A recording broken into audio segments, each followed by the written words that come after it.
Bismillahirrahmanirrahim. Assalamualaikum warahmatullahi wabarakatuh. Innal hamdalillah nahmaduhu wa nasta'inuhu wa nastaghfiruh wa na'udzu billahi min shururi anfusina wa min sayyiati a'malina.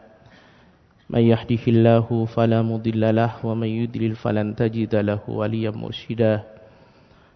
Asyhadu an la ilaha illallah wahdahu la syarika lah wa asyhadu anna Muhammadan abduhu wa rasuluhu la nabiyya ba'dah. Allahumma salli ala sayyidina wa habibina wa qurrati a'yunina Muhammadin wa ala alihi wa sahbihi ajma'in.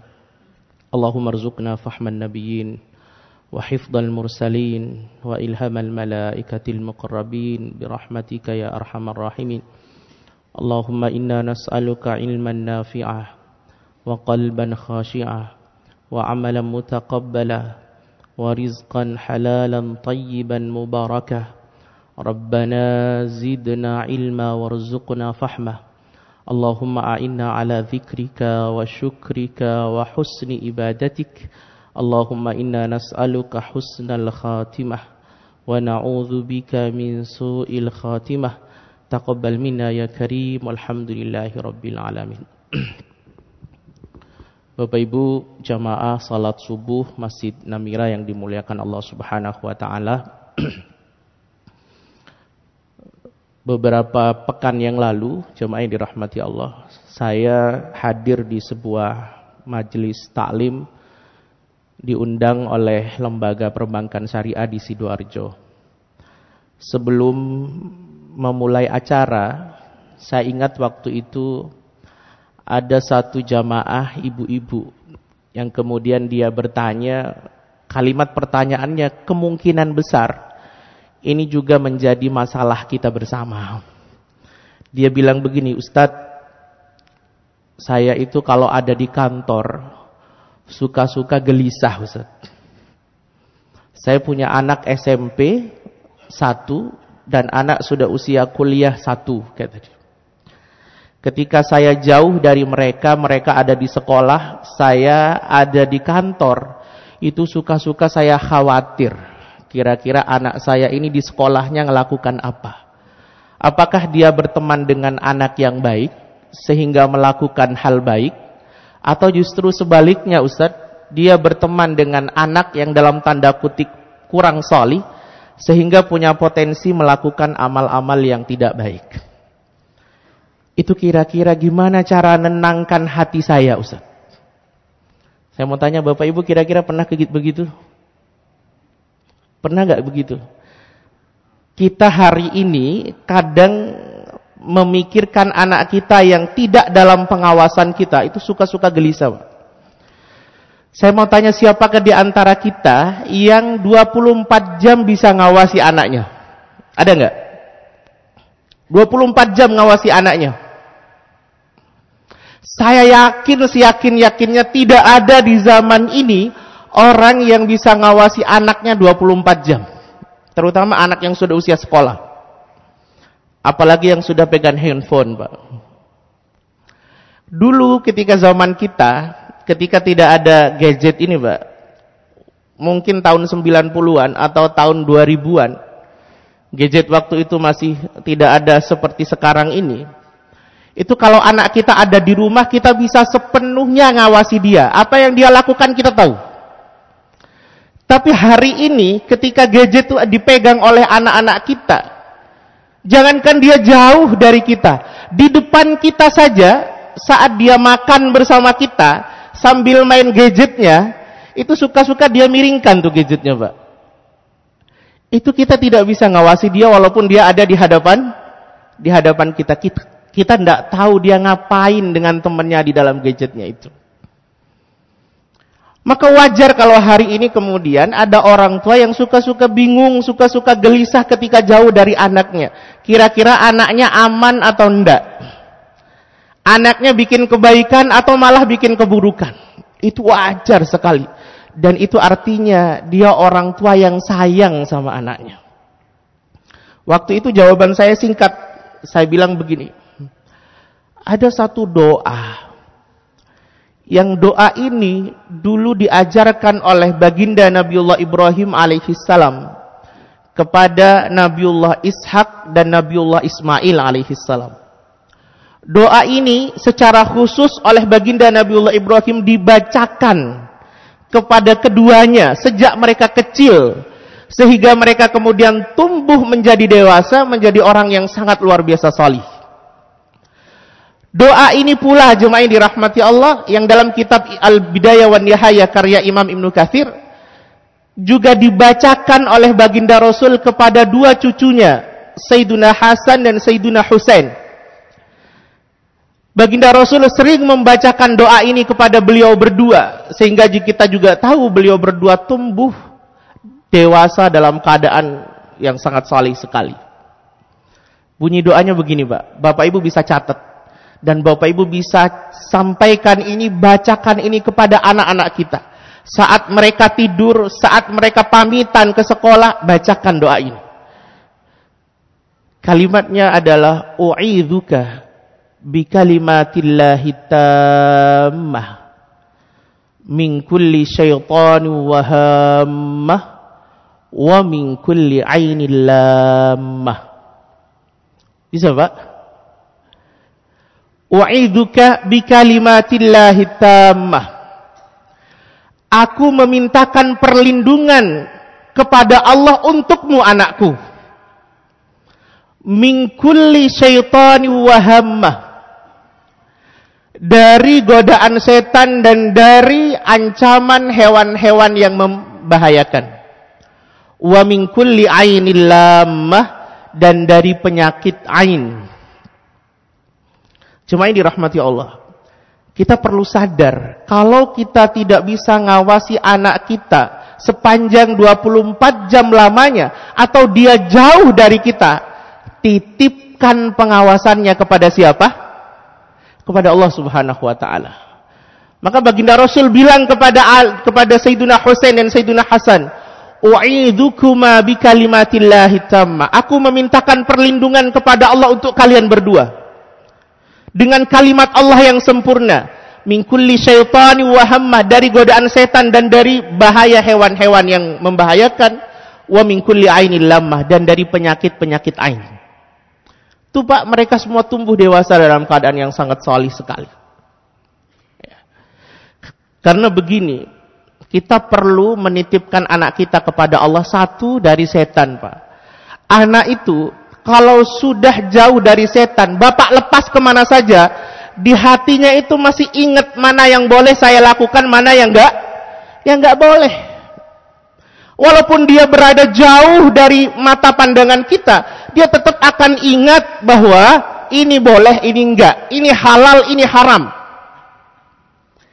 Tapi kalau anak kita itu sudah dekatnya sama setan, di hadapan Bapak saja dia bikin dosa.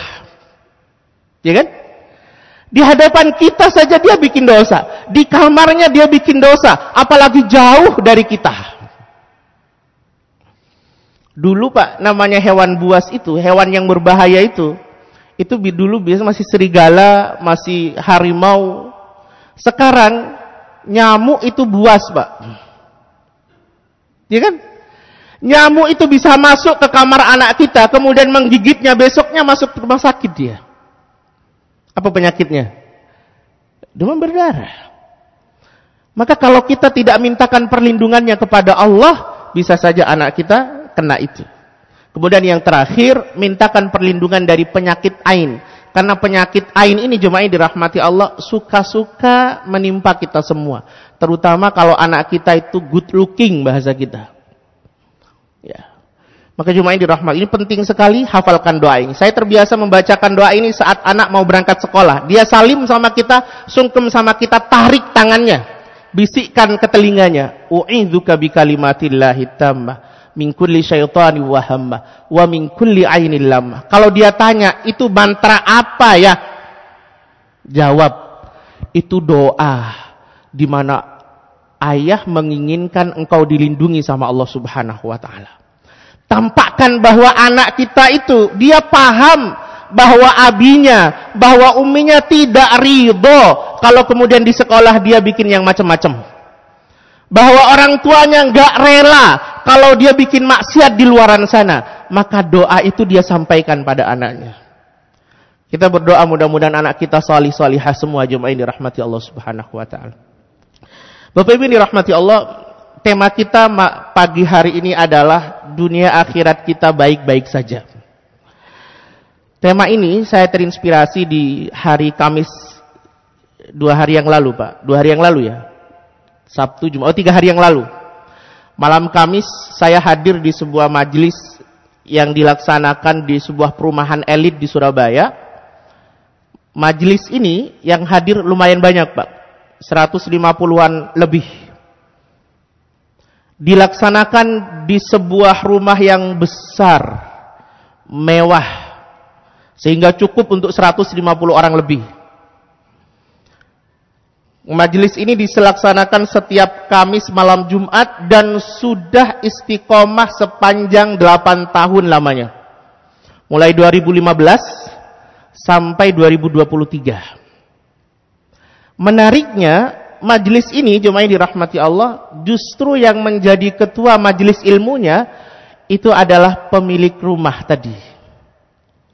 Orang kaya, pengusaha sukses, tapi dia juga sebagai, kalau pulang ke rumah, dia sebagai ketua majelis taklim itu. Dan beliau yang membuka setiap majelis itu dilaksanakan, membuka acaranya. Bahkan beliau sesekali membacakan ayat dan membacakan Quran ketika narasumbernya minta untuk dibacakan. Bahkan sesekali dalam rangka memaintain majelis itu, beliau kasih door prize yang beliau ambilkan dari uang beliau sendiri. Menarik nih. Saya melihat fenomena itu, jemaah yang dirahmati Allah Subhanahu wa taala. Saya teringat sebenarnya dengan salah satu kalimat Allah Subhanahu wa taala di dalam surah An-Nur ayat ke-37, Pak. Itu Allah bilang sama kita semua, kata Allah, rijalun la tulhihim tijaratun wala bai'un an dzikrillah wa iqamis shalah wa ita'iz zakah. Sekelompok orang laki-laki yang dia sibuk ngurusi dunia. Dia sibuk bekerja, dia sibuk ngurusi bisnis, dia sibuk ngurusi usahanya. Tapi kesibukan dia ngurusi dunia tidak membuat dia lalai dari Allah Subhanahu wa taala. Kesibukan dia bekerja dari pagi sampai sore itu tidak membuat dia lupa untuk mendirikan sholat, tidak membuat dia lupa untuk menunaikan kewajibannya berzakat. Ini kalimat menarik sekali. Yakhafuna yawma tataqallabu fihi al-qulubu wal absar. Orang-orang ini, kata Allah Subhanahu wa taala, adalah mereka orang-orang yang khawatir datangnya sebuah hari di mana hati dan pendengaran semuanya gemetar, Pak. Yaitu hari kiamat. Coba bayangkan. Orang sibuk ngurusi dunia, sibuk bisnis, sibuk usaha, sibuk bekerja, tapi hatinya tidak lupa untuk mengingat kepada Allah Subhanahu wa taala. Kesibukan itu tidak membuat dia lupa untuk mendirikan salat, membayar zakat dan melakukan ketaatan kepada Allah Subhanahu wa taala. Ini orang istimewa, jemaah yang dirahmati Allah. Ayat ini seringkali dipakai dalam rangka untuk menjelaskan tentang sifat atau tipikal orang-orang zuhud, Pak. Orang zuhud versi ayat ini itu adalah orang yang senantiasa mengurusi dunia tapi juga tidak lupa dengan akhiratnya.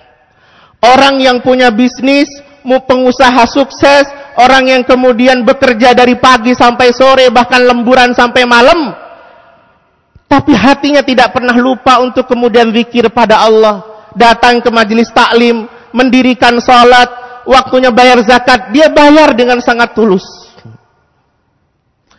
Ini adalah potret orang-orang yang zuhud dengan dalam arti yang sebenarnya. Selama ini jemaah yang dirahmati Allah, kita sering memahami bahwa zuhud itu selalu harus meninggalkan dunia. Menuntut kita untuk miskin. Menuntut kita untuk tidak cinta dunia. menuntut kita untuk tidak bekerja, menuntut kita untuk ada di masjid terus, ibadah terus, akhirat terus, sehingga akhirnya dia melupakan dunianya. Cuma yang dirahmati Allah Subhanahu wa taala, padahal kalau kita memahami bahwa bekerja, mencari nafkah atau sibuk ngurusi dunia dalam rangka agar kita kemudian bisa memberikan kepada keluarga kita nafkah, selama kita melaksanakan ketaatan, insya Allah itu ibadah di sisi Allah Subhanahu wa taala. Saya sering menyampaikan begini, kalau kita bekerja, jemaah yang dirahmati Allah, dan kita bisa memastikan bahwa pekerjaan kita itu halal, kita juga bisa memastikan kita bekerja di tempat yang halal, memproduksi barang halal atau jasa yang halal. Ketika kita bekerja, tidak ada kezaliman yang kita lakukan. Tidak ngambil hak orang, tidak korupsi, tidak dusta, tidak bohong. Dan sesibuk apapun kita bekerja, ketika azan duhur berkumandang, kita taruh pekerjaan kita, kita datang memenuhi panggilan Allah, insya Allah itu dalam pandangan Allah itu ibadah. Itu ibadah. Sehingga sejak kita pagi berangkat dari rumah, itu langkah-langkah kita sudah berpahala. Di kantor sudah berpahala, pulang juga berpahala. Bukankah baginda Rasul jelas mengatakan kepada kita, barang siapa, kata beliau, hadis riwayat Bukhari, barang siapa yang bekerja, mencari nafkah untuk anak dan istrinya melalui jalan yang halal. Ini perlu dicatat, melalui jalan yang halal, maka dia mendapatkan pahala seperti pahala jihad di jalan Allah Subhanahu wa taala. Maka kita seakan-akan sibuk ngurusi dunia, tapi dalam pandangan Allah kita sedang ngurusi akhirat, Pak. Sedang ngurusi akhirat. Maka zuhud tidak selalu tentang harus miskin, Pak. Enggak. Zuhud tidak selalu tentang harus tidak bekerja. Enggak juga. Kalau kita mau belajar tentang zuhud, mari kita belajar kepada sahabat-sahabat terbaiknya baginda Rasul. Mereka adalah orang-orang yang paling dekat dengan Allah dan Rasulnya, tetapi juga mereka adalah pekerja keras dalam urusan dunia. Mereka orang solih, tapi juga kaya raya, Pak. Ini perlu saya sampaikan, karena kadang kita salah menempatkan mana urusan dunia, mana urusan akhirat. Cuma dirahmati Allah, coba Bapak cek. Nanti kalau pulang cek lah. Kalau nggak bisa ngecek di buku sirah, ngecek juga di Google. Itu cara instannya. Tapi kalau bisa cek di buku sirah. Kalau kita tahu tentang 10 sahabat yang dijamin masuk surga, pernah tahu ini? Al-Ashrah al-Mubasysyaruna bil Jannah. 10 sahabat baginda Rasul yang 10-10-nya dijamin masuk surga. Ada yang tahu siapa saja? Halo, Pak. Siapa saja 10 itu? Ah, ini tidak tahu namanya aja, gimana belajar sirahnya.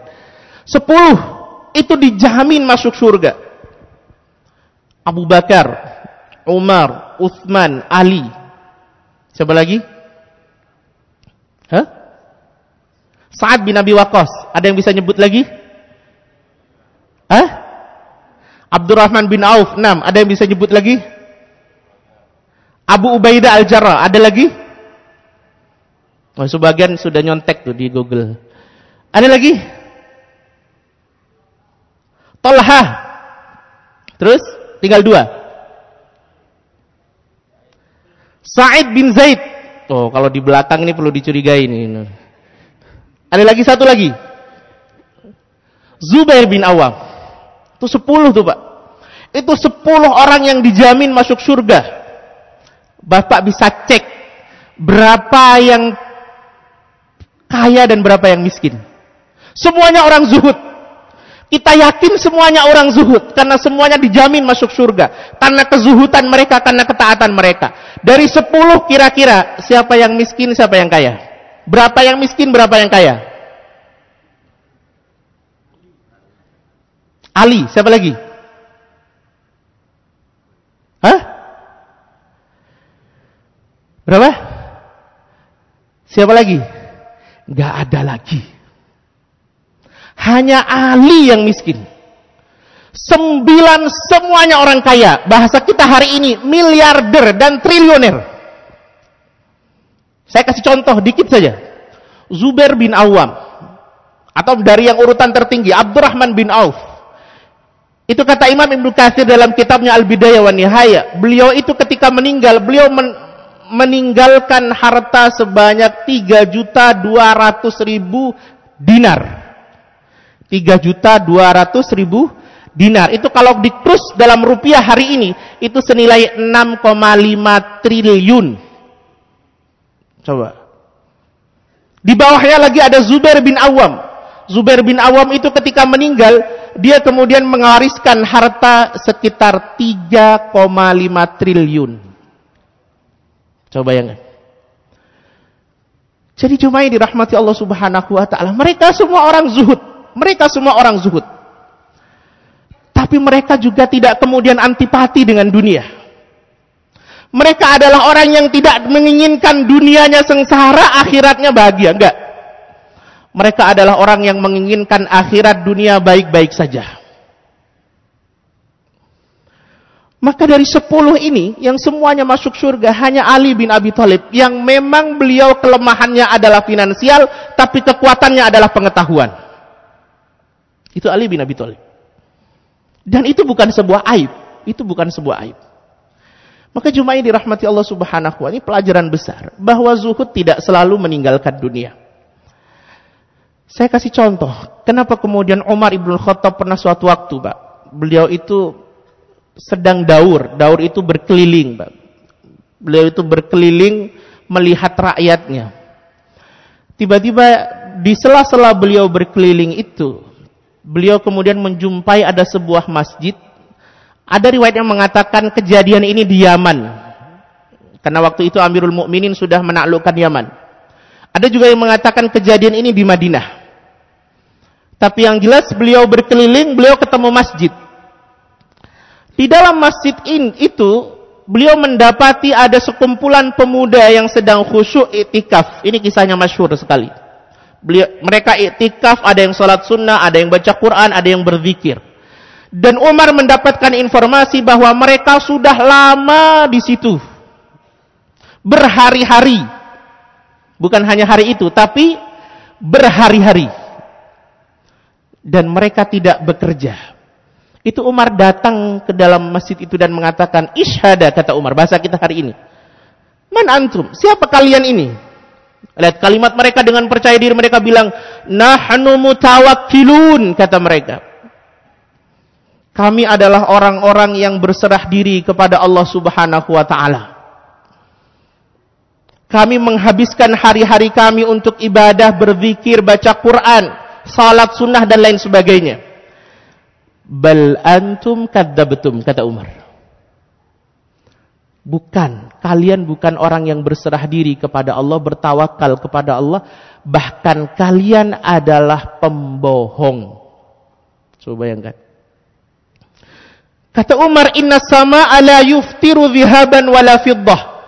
Sesungguhnya langit tidak akan mungkin menghujani bumi dengan emas dan perak. Sementara kalian setiap hari bilang, "Allahumma rzuqna rizqan halalan thayyiban mubarakah." Kalian minta kepada Allah agar diberikan rizki, sementara kalian tidak bekerja dan kalian tahu bahwa langit tidak akan pernah menurunkan emas dan perak. Berarti kalian bukan al-mutawakkilun. Kalian bukan orang yang berserah diri kepada Allah Subhanahu wa taala. Bal antum kadzabtum, kata Umar. Bahkan kalian adalah pembohong. Coba bayangkan, Pak. Mereka yang sedari awal menginginkan, mereka berprasangka bahwa Umar akan memberikan pujian dengan apa yang mereka lakukan sepanjang hari berada di tempat itu. Rupanya justru Umar menghujat. Umar bahkan mencela perbuatan itu. Bahkan Umar mengatakan itu bukan orang yang bertawakal. Dikejar sama mereka. Bukankah, kata mereka, Orang yang berserah diri kepada Allah, Allah akan menjamin rizkinya. Allah akan cukupkan kemudian kebutuhannya. Kata Umar, orang yang bertawakal kepada Allah adalah orang yang bekerja keras ngurusi dunianya tanpa dia lupa untuk kemudian berdoa dan meminta kepada Allah Subhanahu wa ta'ala. Fakhruj antum min hadzal masjid, kata Umar. Keluar kalian dari masjid ini. Bubar itu, Pak. Coba bayangkan. Maka zuhud dalam arti yang sebenarnya itu adalah orang yang dunia akhiratnya baik-baik saja, Pak. Baik-baik saja. Umar kurang zuhud apa? Jemaah yang dirahmati Allah. Umar itu kurang zuhud apa? Umar ketika perang Tabuk, jemaah yang dirahmati Allah. Waktu itu perang Tabuk butuh dana yang sangat lumayan besar. Karena jarak dari Madinah ke Tabuk itu jauh. Maka butuh unta, butuh kuda dalam rangka bisa sampai ke Tabuk. Agar kaum muslimin bisa naik kuda, bisa naik unta. Dan itu pun tidak semuanya bisa naik kuda, bisa naik unta. Karena dana yang dibutuhkan cukup besar. Antum bisa kemudian bayangkan bahwa Umar waktu itu dia kemudian berkompetisi dengan Abu Bakar dan Utsman, itu menanggung semua logistik yang diperlukan di perang Tabuk. Kan artinya Umar orang luar biasa kayaknya. Dia adalah orang yang kemudian pekerja keras, sibuk dengan dunianya, tapi tidak lupa dengan akhiratnya. Baginda Rasul itu, jemaah yang dirahmati Allah, punya majlis. Antum bisa cek dalam kitab Al-Yaum An-Nabawi. 24 jam baginda Rasul menghabiskan waktunya. Karya Imam Abdul Wahab At-Turairi. Itu tergambar bagaimana kegiatan baginda Rasul dari sejak bangun sampai tidur kembali. Dalam kitab itu dijelaskan bahwa baginda Rasul itu punya majlis, di mana majlis itu selalu beliau laksanakan sepanjang beliau tidak berperang. Nama majlisnya adalah majlis duha. Kadang banyak yang datang, kadang sedikit, Pak. Kadang lama, kadang sebentar. Cuma yang menarik adalah Umar Ibnul Khattab yang sebegitu sibuknya waktu itu. Saking dari tidak ingin ketinggalannya majlis baginda Rasul, saking dari ingin belajarnya ilmu agama, Umar tuh kerjasama sama tetangganya, sama partner bisnisnya. Kata Umar, kalau hari ini aku yang datang ke majelisnya baginda Rasul, kau yang sibuk dengan duniamu, kau yang bekerja, kau yang mengurus bisnismu. Nanti ketika aku pulang dari majelisnya baginda Rasul, aku sampaikan kepadamu apa yang disampaikan oleh baginda Rasul. Jadi walaupun dia nggak datang, dia dapat materinya, ya kan? Dia juga dapat pekerjaannya. Sebaliknya besok gantian, kata Umar. Aku yang bekerja, aku yang ngurus bisnisku, aku yang kemudian sibuk dengan duniaku, kau yang datang ke majelisnya baginda Rasul. Ketika kau pulang, sampaikan kepada aku nanti apa yang disampaikan oleh baginda Rasul. Maka dari sini kita bisa lihat, cuma yang dirahmati Allah, betapa kemudian Umar itu sibuk dengan dunia, tapi juga tidak lupa untuk belajar ilmu agama. Hari ini, Pak, kita sibuk dengan dunia kita saja, lupa sama belajar kita. Saya kasih contoh lagi. Contoh orang zuhud tuh, Pak. Ada peristiwa yang kita kenal dengan peristiwa hijrah. Tahu peristiwa hijrahnya baginda Rasul dari Makkah ke Madinah. Waktu itu ada perintah dari Allah Subhanahu wa ta'ala. Nah, ini penting saya sampaikan. Setiap para nabi dan rasul hijrah itu pasti ada perintah. Itu pasti ada perintah.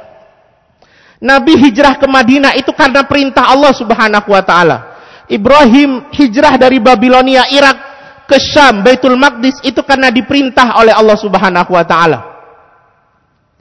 Musa hijrah dari Madian ke Mesir, itu juga karena diperintah oleh Allah Subhanahu wa ta'ala. Jadi semua nabi yang hijrah itu karena perintah. Itu poin penting.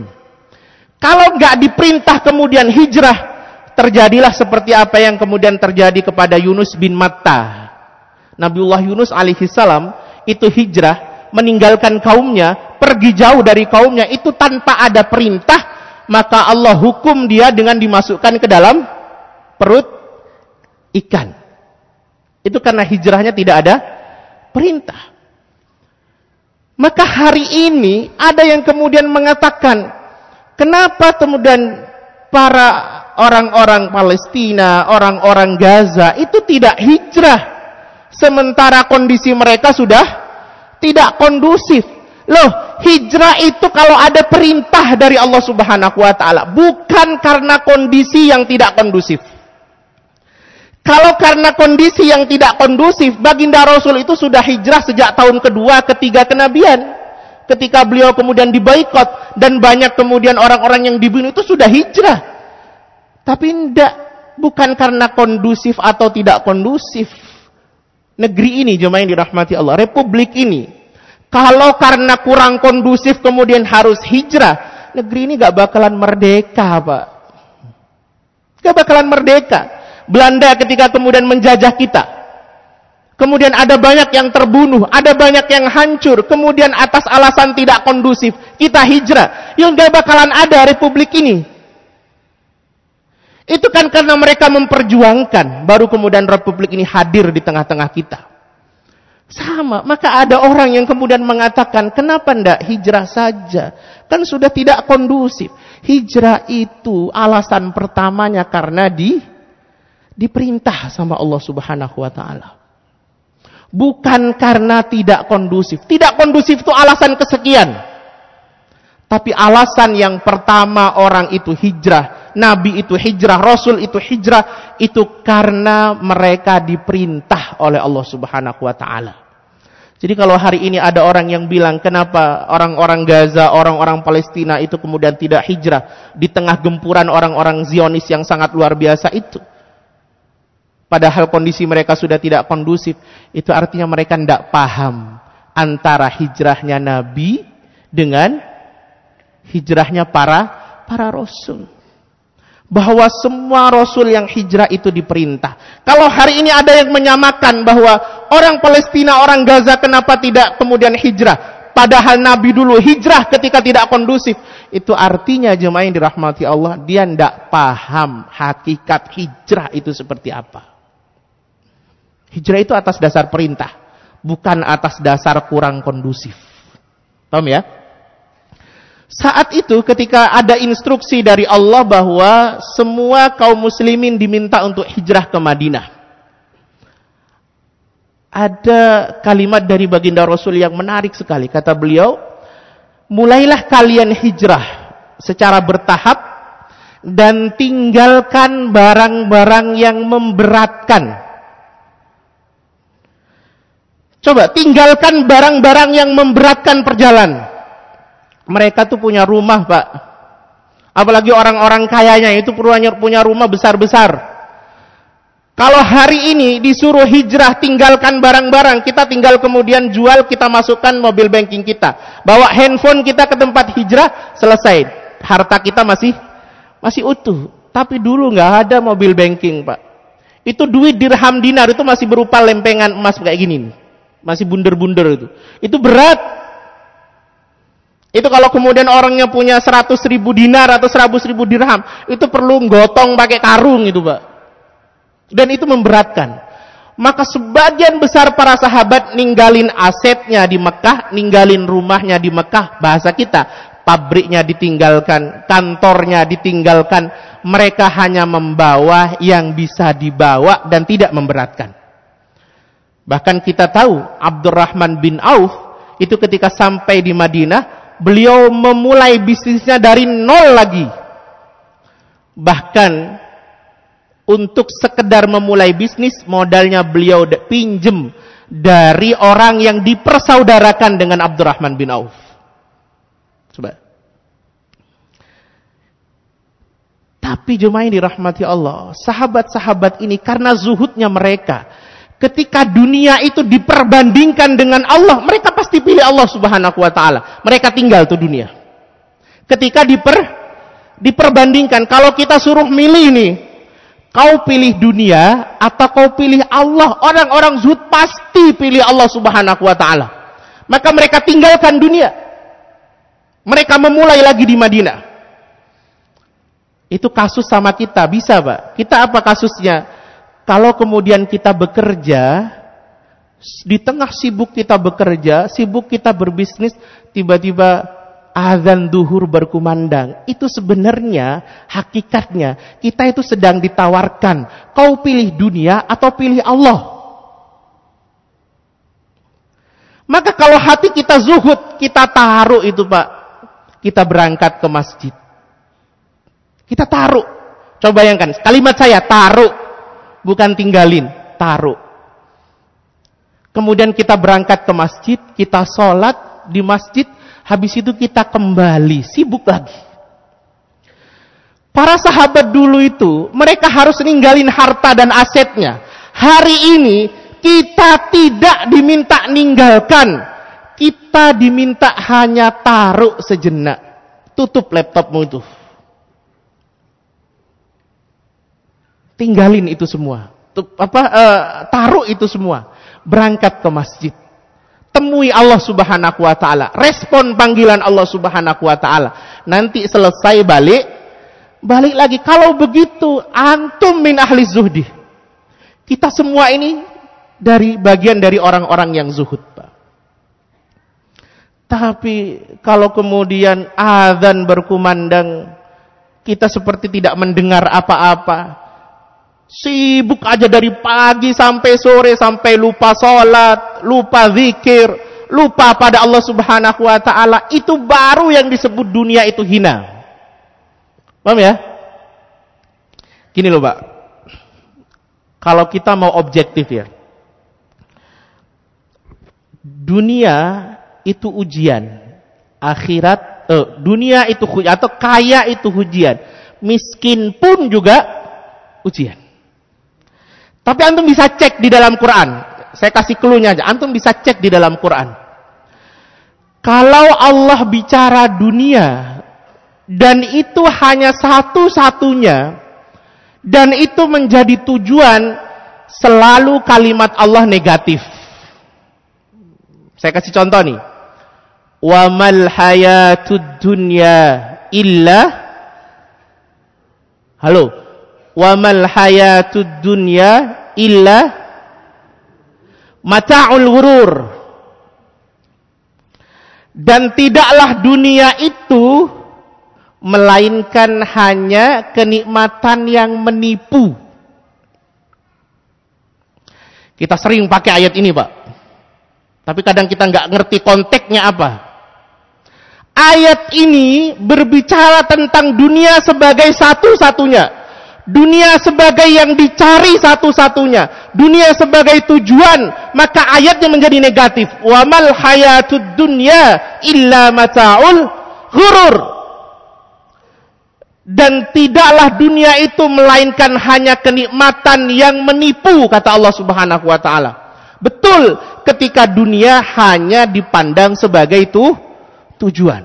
Pokok golek dunia terus. Pagi, sore, pagi, malam tuh bergumul dengan dunia saja. Lupa sholat, lupa ngaji, lupa sedekah. Pokoknya yang ada di otaknya itu duit, duit, duit terus. Itu baru kalimat itu bisa digunakan. Wa mal hayatud dunya illa mata'ul ghurur. Kalau kaya solih jangan pakai ayat ini, Pak. Salah sampean. Ketika dunia itu Allah sandingkan dengan akhirat, dunia itu dijadikan sebagai jembatan kepada akhirat, maka ayatnya menjadi positif. Wa minhum may yaqulu rabbana atina fid dunya hasanah wa fil akhirati hasanah wa qina adzabannar. Dan mereka sebagian ada yang mengatakan Rabbana, duhai Rabb kami, atina, berikan kepada kami fid dunya hasanah, dunia kami baik, Dunia kami bagus, dunia kami mulia. Coba, ad-dunya hasanah. Kalau tadi bilangnya dunia mata'ul ghurur, sekarang justru berbalik, ad-dunya hasanah. Dunia itu hasan. Bapak tahu hasan? Hasan itu baik, bagus, mulia. Jadi kalimatnya jadi positif. Wa fil akhirati hasanah. Dan akhirat kami juga baik, bagus, mulia. Coba bayangkan, kalimat dunia itu sama dengan kalimat akhirat. Penjelasannya sama-sama hasanah. Jadi cuma yang dirahmati Allah Subhanahu wa taala. Coba satu lagi. Kalau Bapak lihat di surah Al-Jum'ah itu, Allah bilang kepada kita, fa idza qudiyatis salatu fantashiru fil ardi wabtaghu min fadlillah. Kalau kalian sudah selesai sholat Jumat, maka menyebarlah di bumi Allah dan carilah fadilahnya Allah di dunia. Coba kalimat dunia itu diganti dengan fadl. Carilah di dunia ini fadilah-fadilah Allah Subhanahu wa taala. Bekerjalah kamu, berbisnislah kamu, berwirausahalah kamu. Setelah kamu selesai menunaikan salat. Maka selalu dalam Quran, ketika kemudian dunia itu Pak disandingkan dengan akhirat, maka dia kalimatnya menjadi positif. Tapi kalau dia sendirian, dia kemudian hanya menjadi tujuan, maka kalimat Qur'annya negatif. Wa mal hayatud dunya illa mata'ul ghurur. Jadi kalau orang kaya nggak soleh, itu cocoknya ayat ini, Pak. Wa mal hayatud dunya illa mata'ul ghurur. Tapi kalau antum bekerja dari pagi sampai sore, antum tidak lupa sama Allah, antum sholat zuhur berjamaah, sholat asar berjamaah, kadang sebagian ada selesai dari kantor masih mampir pengajian, itu wamal hayatud dunya illa mata'ul ghurur, itu bukan untuk antum. Yang cocok, Rabbana atina fid dunya hasanah wa fil akhirati hasanah wa qina adzabannar. Jadi dalil itu Pak ada konteksnya. Tidak serampangan menggunakan dalil. Ya. Sehingga kemudian kita seakan-akan tuh antipati dengan dunia. Wes gak mau kerja, yuk kerja biasa saja. Yang penting cukup untuk makan, ibadah kuat. Anaknya terkatung-katung di mana-mana, sekolah gak jelas, istri juga gak keurus dan lain sebagainya. Itu justru buruk, jemaah yang dirahmati Allah Subhanahu wa taala. Antum bisa cek biografinya Imam Ibnu Malik. Imam Malik itu gurunya Imam Syafi'i. Beliau adalah orang kaya di zamannya, konglomerat luar biasa. Bahkan sampai pemimpin waktu itu sungkan dengan Malik, dengan Imam Malik. Bukan hanya sekedar karena beliau ulama, tapi beliau tuh gak bisa tuh kemudian, karena orang kaya Pak, mau dikasih duit, sudah cukup, aku udah banyak. Sehingga beliau independen. Apa bahasa independen itu? Beliau itu bisa berdiri dengan sangat gagah tanpa harus kemudian bisa disogok, bisa disuap. Karena beliau udah cukup. Bahkan dari harta beliau itu lahir ulama-ulama besar yang beliau biayai dari harta beliau sendiri. Kalau antum penggemar kitab Al-Hikam, siapa itu? Siapa? Ibnu Athaillah As-Sakandariyah. Itu gurunya adalah Imam Asy-Syadili. Imam Asy-Syadili adalah pendiri Thariqah Syadiliyah. Itu tasawufnya luar biasa, sufi cer bahasa kita. Tapi kaya Pak. Berbisnis beliau, berwirausaha beliau, bekerja beliau juga ngurusi dunia. Tapi hatinya tetap tertaut pada Allah Subhanahu wa taala. Jadi coba bayangkan Pak, jangan antipati dengan dunia ini. Coba kalau antum mengetahui dalil, cocokkan dengan konteksnya. Kita itu kan sering berdalih begini, Ustadz. Kalau kita kaya itu Ustadz, nanti hisapnya lama Ustadz. Ya kan? Gitu kan, Pak? Hisabnya lama, Ustaz. Ke surganya juga lama, Ustaz. Mending saya ya miskin aja, Ustaz. Miskin itu nanti ke surganya cepat. Jemaah yang dirahmati Allah, saya kasih tahu begini. Betapa pentingnya dalil dengan madlul. Betapa pentingnya setiap dalil ada konteks, bukan teks saja.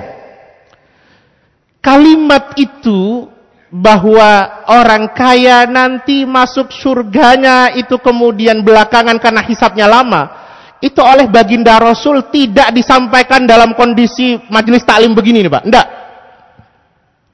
Tapi baginda Rasul menyampaikan itu secara private kepada Abdurrahman bin Auf. Kata baginda Rasul, Abdurrahman bin Auf, orang kaya itu nanti masuk surganya belakangan. Hisabnya lama.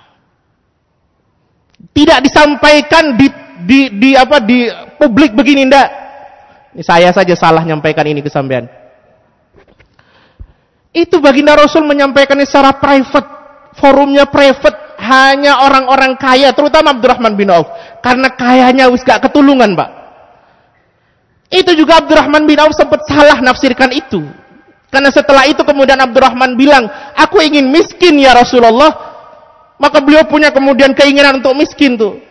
Waktu itu kemudian ada kejadian di mana Madinah semua gagal panen. Kurma busuk, Pak.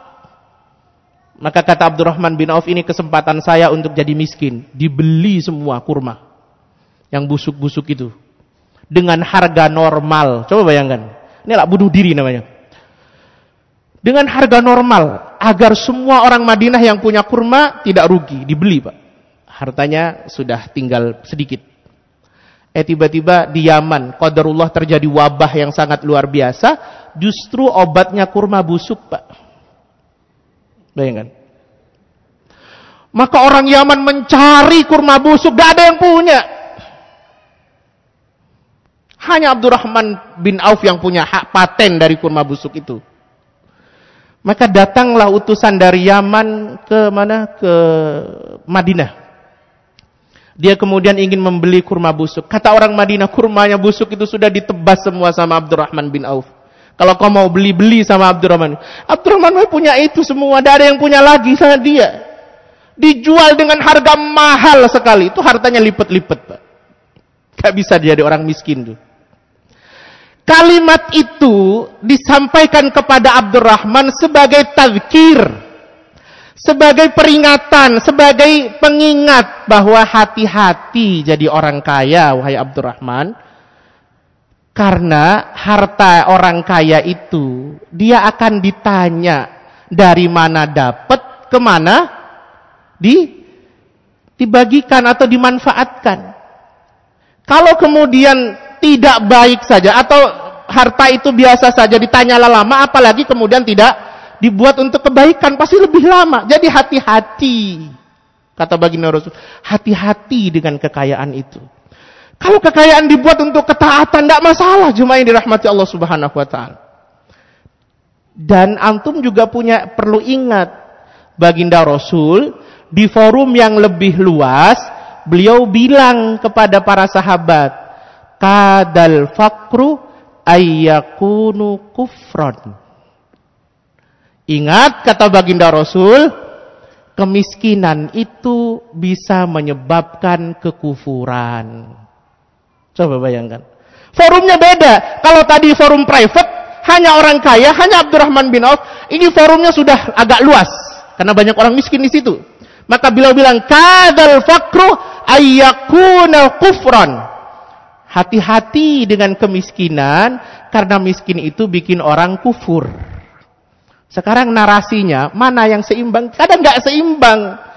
Dalam majlisnya orang miskin dibilang, masjidnya orang yang nggak mampu, kita bilang, ingat ya, orang kaya itu nanti masuk surganya belakangan. Ini nggak ada yang mau kaya. Paham? Mestinya dalam majlisnya orang kaya, itu disinggung ini agar mereka hati-hati. Tapi dalam majlisnya orang miskin disinggung yang ini, kadal fakru ayyakuna kufran. Miskin itu akan menyebabkan orang dekat dengan kekufuran. Sehingga yang miskin tidak bertahan dengan kemiskinnya karena dia takut jadi kufur. Karena orang miskin, jemaah yang dirahmati Allah, nggak punya harta. Dia kadang melakukan segala cara untuk sekedar bisa bahagiakan istrinya. Apalagi istrinya cerewet kalau pulang ke rumah. Dapat apa? Gak dapat apa-apa. Besoknya dia mau pulang mikir. Nanti kalau ditanya dapat apa? Saya nggak bilang nggak dapat apa-apa. Lupa ya saya. Akhirnya apa? Ngerampok dia. Mencuri dia. Jadi jemaah yang dirahmati Allah. Coba tempatkan dalil itu di tempatnya. Jadi kalau majelisnya ini orang-orang elit, ingatkan tentang kalimat baginda Rasul. Bahwa kekayaan itu nanti diminta hisapnya dan panjang. Sehingga mereka hati-hati menggunakan hartanya. Kalau majelisnya orang kemudian cukup atau orang miskin, ingatkan. Kadal fakruh ayyakuna kufran. Jangan dibalik, Pak. Majelisnya orang kaya bicara kadal, majelisnya orang kaya bicara kadal fakru yakunu kufran.